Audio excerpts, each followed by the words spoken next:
Yo creo que estas obras, en el contexto en que se generan, de partida son obras del Estado.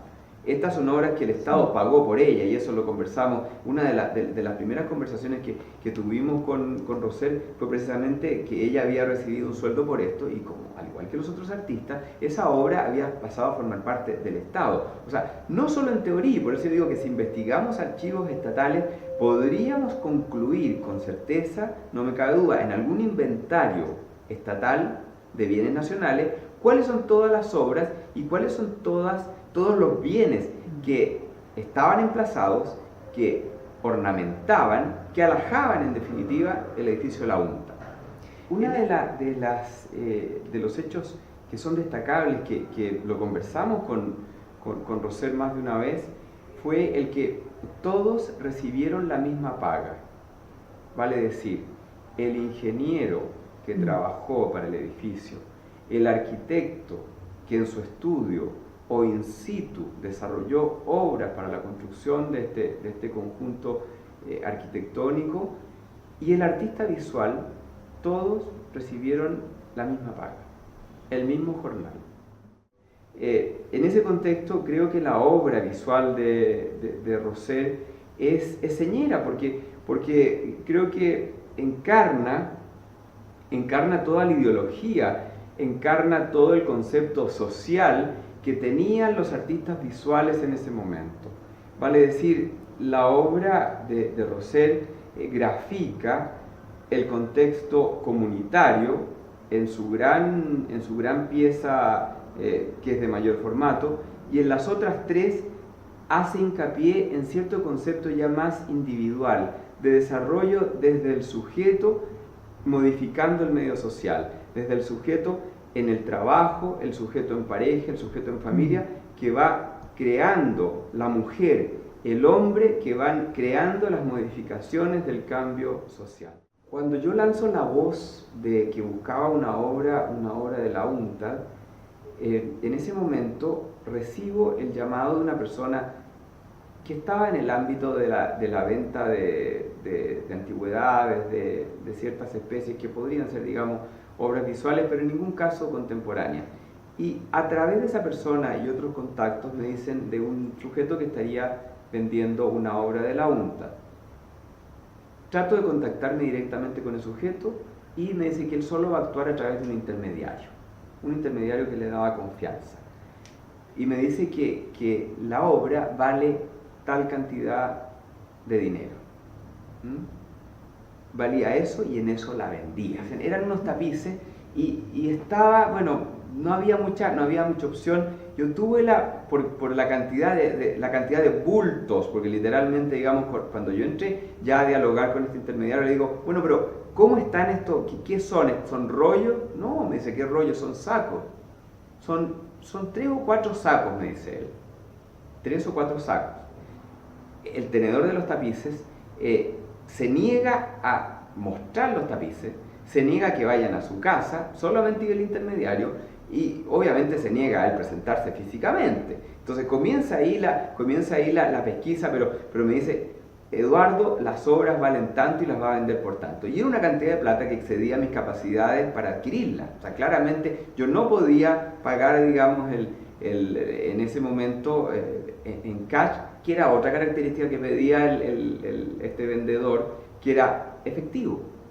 No quería cheque, no quería ningún documento, y en ese momento creo que no había transferencias electrónicas, él quería efectivo. Entonces, como mínimo, negociando, le digo, bueno, pero yo quisiera ver a lo menos fotografía, registro gráfico de esta obra.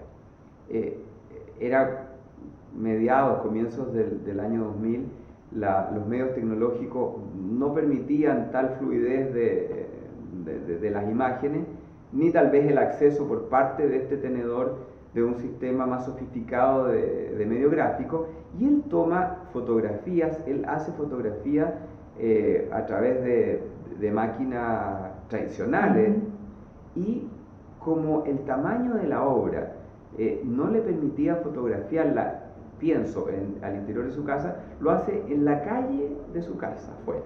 Lo hace en un pasaje un pasaje de villa, un pasaje de población, los cuelga del alumbrado eléctrico.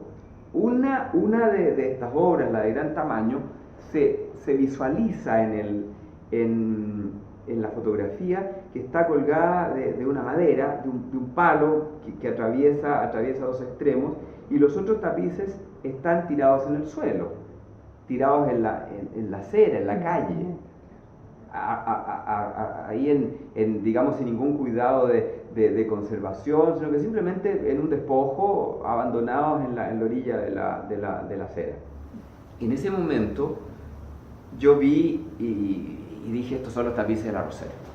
O sea, y fue emocionante. Vi la fotografía y eran los tapices de la Rosera. Ahora, mi cuestionamiento era en qué estado están estos tapices de la Rosera. ¿Ah?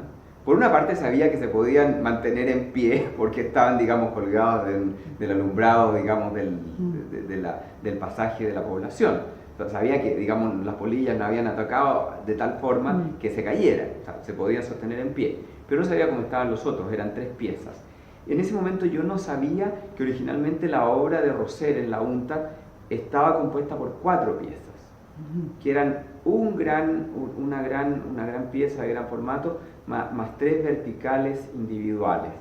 Y hay un cuarto que está desaparecido y no se fundió. Aquí tengo los tapices y esto es.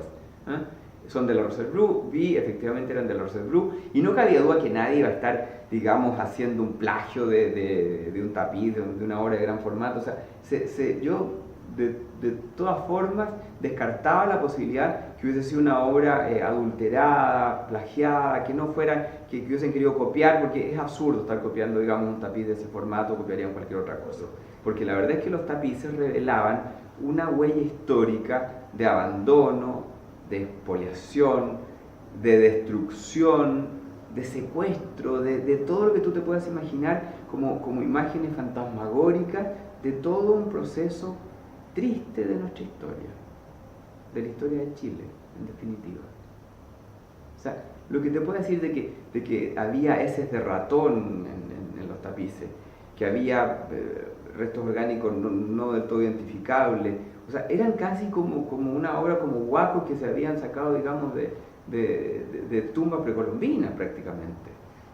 O sea, verdaderamente fue un proceso, primero de limpieza, de mucho cuidado con los tapices. Luego, una vez que vimos que los tapices efectivamente no estaban del todo deteriorados por la polilla, tenían rastros de polilla, pero no habían sido del todo deteriorados.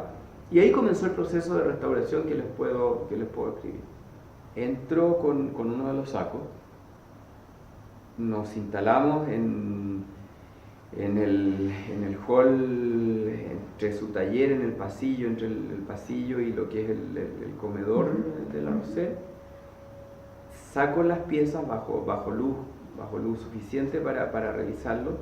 Se queda tu abuela muda por unos instantes y luego nos deja, se aparta de ese lugar, se pierde por unos minutos y vuelve con hilo y aguja y se agacha sin decir nada a coser las partes rotas del tapiz vertical del hombre que denominamos en la gráfica de los 3 tapices más el cuarto perdido.